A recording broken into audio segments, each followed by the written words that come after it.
नमस्कार विद्यार्थी मित्रों, कक्षा 9 के हम यहाँ पर तीसरा पाठ है जिसके हैं शब्दार्थ देखेंगे। तो पहला शब्द है पहले पृष्ठ का तस्करी। तस्करी माने चोरी। दूसरा शब्द है प्रत्यारोप। प्रत्यारोप का है आरोप के जवाब में, प्रति आरोप लगाना। अगला शब्द है संदेह माने शंका। इसके बाद का शब्द है दोष माने बुराई, अपराध। इसके बाद का शब्द है आगे का अतीत माने भूतकाल, बीता हुआ समय। इसके बाद का शब्द है ग्रह वर। यहाँ पे र आधा हलन के रूप में नीचे है जिसका अर्थ होगा गड्ढा। इसके आगे का शब्द है मनीषी माने ज्ञानी, पंडित। माहौल माने वातावरण और दूसरा होगा उसका अर्थ मौसम। जीविका जिसका अर्थ है रोजी। निरीह जिसका अर्थ है निर्दोष, भोला भाला।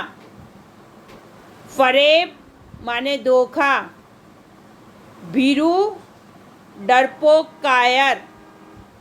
आगे का शब्द है आस्था माने विश्वास और दूसरा है श्रद्धा।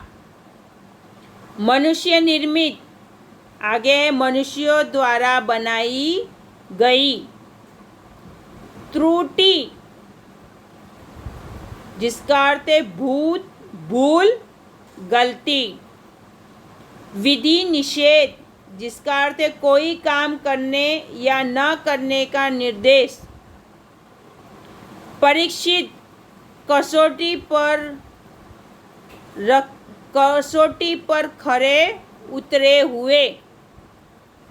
आलोड़न जिसका अर्थ है मंथना। आगे का शब्द है हताश जिसका अर्थ है निराश या दुखी। अगला शब्द है आंतरिक जिसका अर्थ है भीतरी। इसके बाद का शब्द है स्थिर। इसका अर्थ है अंचल या अटल। इसका अगला शब्द है विद्यमान जिसका अर्थ है उपस्थित या हाजिर। अब यहाँ पे पुष्ट मतलब पान नंबर 8 पर देखेंगे हम। पहला शब्द है संयम, मन को काबू में रखना। इसके बाद का उपेक्षा, अवहेलना, उदासीनता। इसके बाद का गुमराह जिसका अर्थ है रास्ता भूला हुआ। आगे का शब्द है वाणिज्य जिसका अर्थ है व्यापार। अगला शब्द है सुचारू जिसका अर्थ है अच्छी तरह। अगला शब्द है पैमाना जिसका अर्थ है मापदंड। अगला शब्द है दकियानुसी जिसका अर्थ है पुराने ख्याल वाला। अगला शब्द है प्रतिष्ठा जिसका अर्थ है सम्मान और इज्जत। अगला शब्द है आचरण जिसका अर्थ है चाल चलन। अगला शब्द है संहार जिसका अर्थ है विनाश। इसके बाद का शब्द है वंचना। यहाँ पर विसर्ग है व के ऊपर एक विसर्ग है जिसे हम कहेंगे आधा न जिसका अर्थ है धोखेबाजी।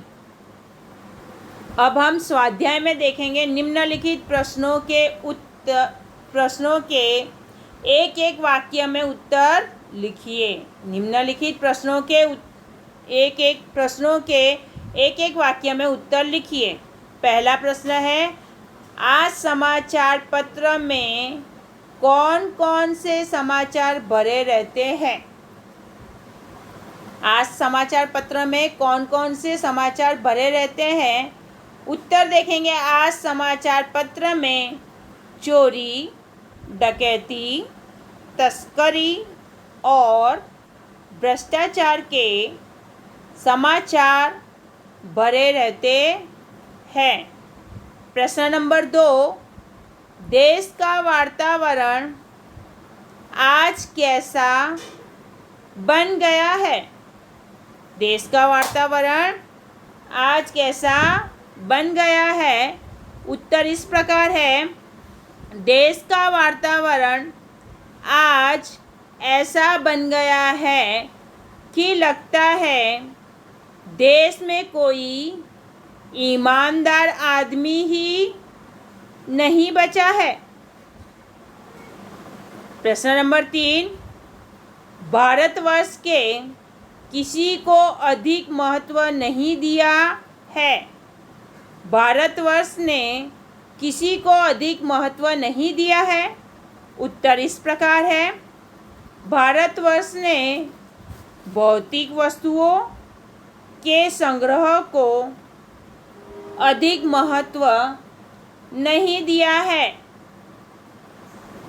प्रश्न नंबर 4, मनुष्य के मन में कौन कौन से विकार हैं? मनुष्य के मन में कौन कौन से विकार हैं? उत्तर इस प्रकार है, मनुष्य के मन में काम, क्रोध, लोभ, मोह आदि विकार है।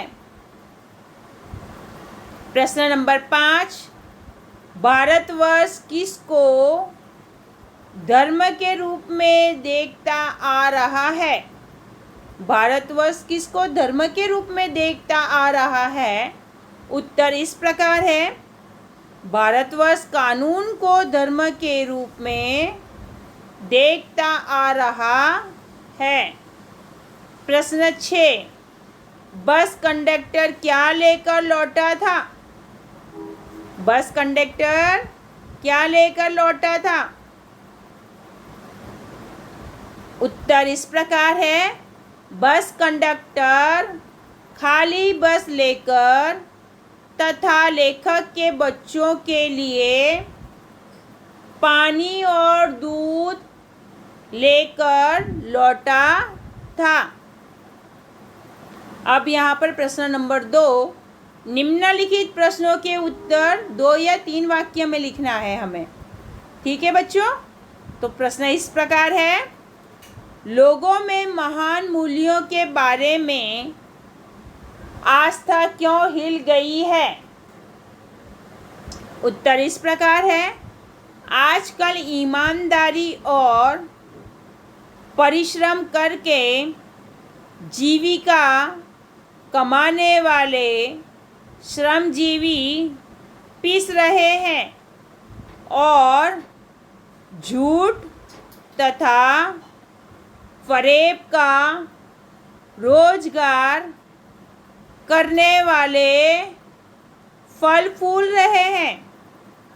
इसलिए लोगों में महान मूल्यों के बारे में आस्था हिल गई है। प्रश्न नंबर 2, लेखक क्या देखकर हताश हो जाना उचित नहीं मानते? उत्तर इस प्रकार है, लेखक कहते हैं कि आजकल ईमानदारी और परिश्रम के बदले झूठ और फरेब का बाजार गर्म है। ऊपरी दिखाई देने वाली इस मनुष्य निर्मित स्थिति से लेखक हताश हो जाना उचित नहीं मानते। प्रश्न नंबर 3, देश के दरिद्र जनों की हीन अवस्था दूर करने के लिए क्या किया गया है? उत्तर इस प्रकार है, देश के दरिद्र जनों की हीन अवस्था दूर करने के लिए शासन के अनेक कायदे कानून बनाए हैं। इसका यही लक्ष्य है कि कृषि उद्योग, वाणिज्य, शिक्षा और स्वास्थ्य के क्षेत्रों में लोगों की स्थिति को अधिक उन्नत और सुचारू बनाया जाए। प्रश्न नंबर 4, कविवर रविंद्रनाथ ठाकुर ने प्रार्थना गीत द्वारा भगवान से क्या याचना की है? उत्तर इस प्रकार है। कविवर रविंद्रनाथ ठाकुर ने अपने प्रार्थना गीत में भगवान से यह याचना की है कि संसार में केवल नुकसान उठाना पड़े, धोखा खाना पड़े तो भी मैं विचलित न होऊं। ऐसे अवसरों पर भी हे प्रभु मुझे ऐसी शक्ति दो कि मैं तुम पर संदेह न करूं। अब यहाँ पर देखेंगे प्रश्न नंबर 3, निम्नलिखित प्रश्नों के उत्तर 5-6 वाक्यों में लिखिए। जिसमें पहला है सवाल इस प्रकार है प्रश्न, लेखक का मन क्यों बैठ जाता है? उत्तर इस प्रकार है, हमारे देश के अखबार चोरी, डकैती, तस्करी और भ्रष्टाचार के समाचारों से भरे रहते हैं। राजनीतिक दल एक दूसरे पर आरोप प्रत्यारोप लगाते रहते हैं। ऐसा लगता है कि जैसे देश में कोई ईमानदार ही नहीं रह गया। लोग हर व्यक्ति को संदेह की दृष्टि से देखते हैं। जो जितने ऊंचे पद पर है उनमें उतने ही अधिक दोष दिखाए जाते हैं। सब अपने अपने स्वार्थों में लिप्त हैं। देश के हित की बातें बहुत कम हो रही हैं। देश और समाज की ऐसी दशा देखकर लेखक का मन बैठ जाता है। प्रश्न नंबर 2, भारतवर्ष को महामानव समुद्र क्यों कहा गया है? उत्तर इस प्रकार है, भारतवर्ष एक प्राचीन और विशाल देश है। सदियों से यहाँ अनेक जातियाँ आई और यहीं बस गई हैं। विदेशों से लेकर धर्मावलंबी यहाँ आए और यहीं के होकर रह गए।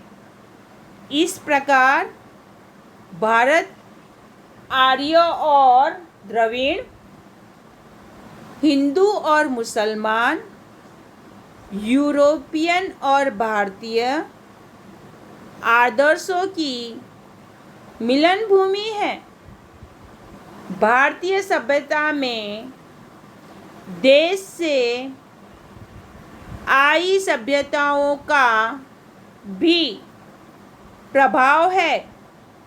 यहाँ की संस्कृति में विदेशी संस्कृतियाँ घुल मिल गई हैं।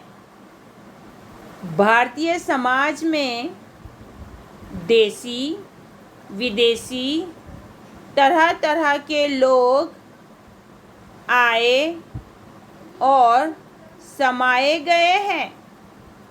इसलिए भारतवर्ष को महामानव समुद्र कहा गया है। प्रश्न नंबर 3, धर्म को भारतवर्ष में सर्वश्रेष्ठ क्यों माना गया है? उत्तर इस प्रकार है। शासन और समाज की सुख सुविधा के लिए सरकार तरह तरह के कानून बनाती है, लेकिन भारतवासियों की दृष्टि में धर्म कानून से बड़ा है। धर्म के कारण ही अब भी सेवा, सच्चाई, ईमानदारी और आध्यात्मिकता आदि बने हुए हैं। धर्म के भय से मनुष्य झूठ और चोरी को गलत समझता है। धर्म बुद्धि के कारण ही लोग दूसरों को पीड़ा पहुंचाना पाप मानते हैं। धर्म बुद्धि ही लोग मोह, काम, क्रोध आदि विकारों पर संयम रख सकती है और निकृष्ट आचरण करने से रोकती है। इसीलिए धर्म को भारतवर्ष में श्रेष्ठ माना गया है। प्रश्न नंबर 4, कंडक्टर ने अपनी ईमानदारी कैसे बताई? उत्तर इस प्रकार है। एक बार लेखक सपरिवार बस यात्रा कर रहे हैं। गंतव्य स्थान से लगभग 5 मील पहले एक सुनसान स्थान पर बस खराब हो गई। कंडक्टर समझ गया कि यह बस आगे नहीं जा सकती। वह एक साइकिल लेकर चला गया।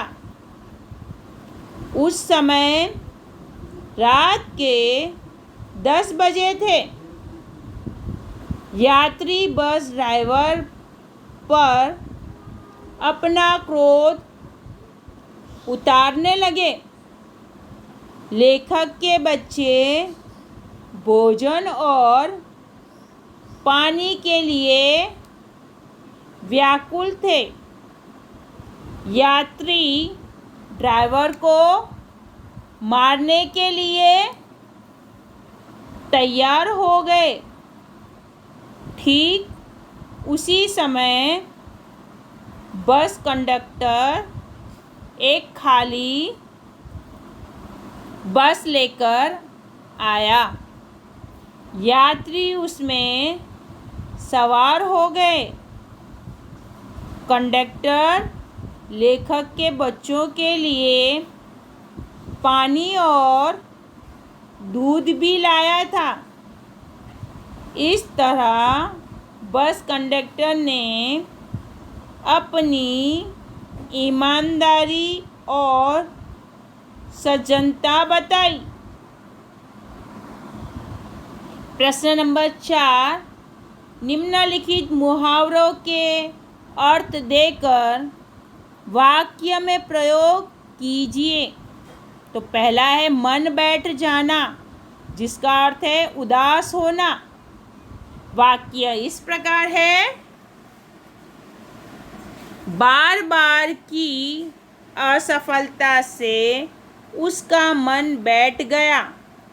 उदाहरण के तौर पे देखेंगे हम दूसरा वाक्य, मनोज परीक्षा में बार बार असफल होता था, उसका मन बैठ गया।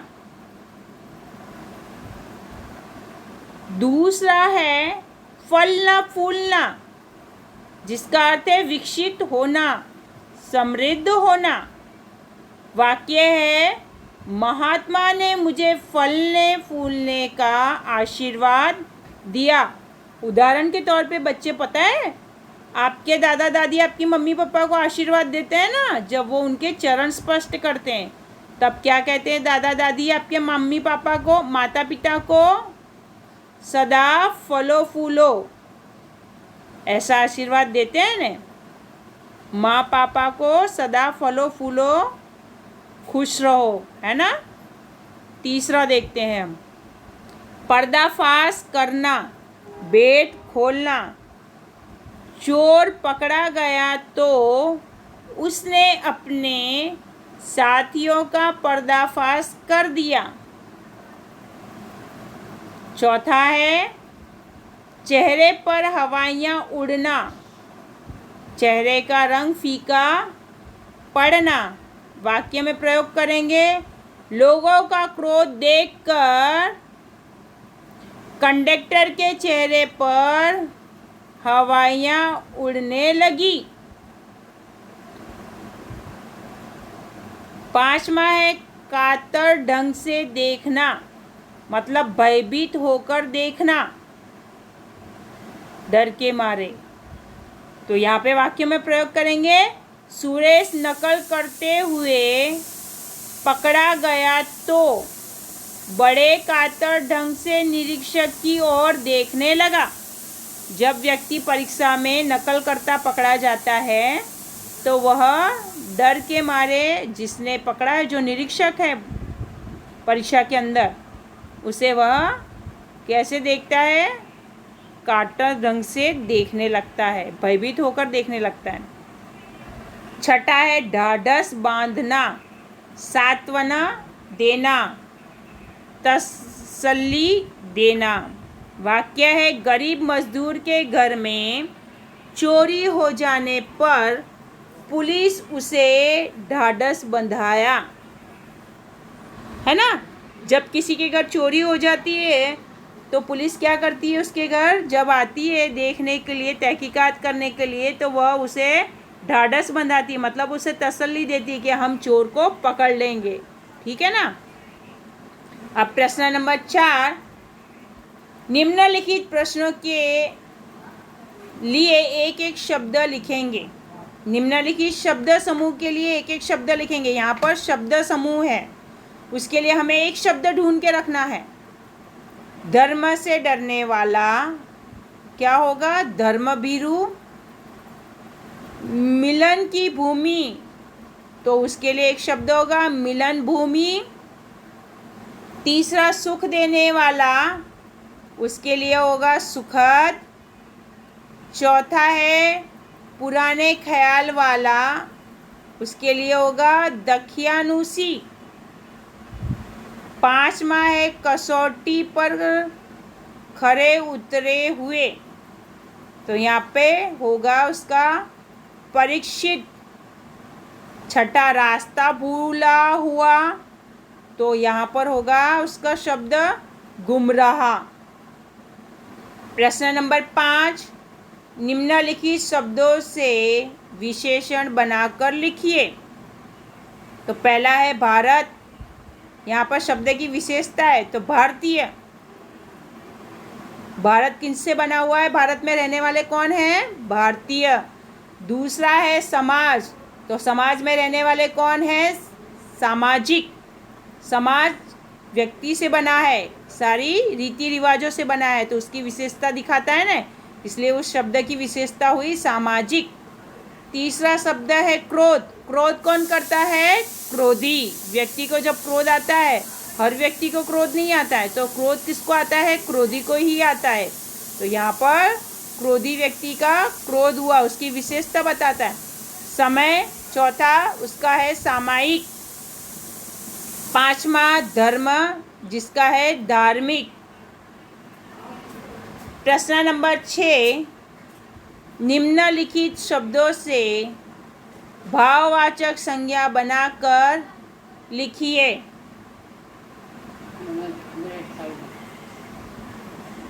शब्द एक है डाकू, भाववाचक, उसकी शब्द की भाववाचक मतलब उसकी भावना दिखती है अंदर की। डकैती, डाकू क्या करता है? डकैती डालता है। दूसरा है आदमी, तो उसका है आदमियत। तीसरा है बहुत, तो उसका क्या होगा भाववाचक बच्चों? जल्दी बताओ।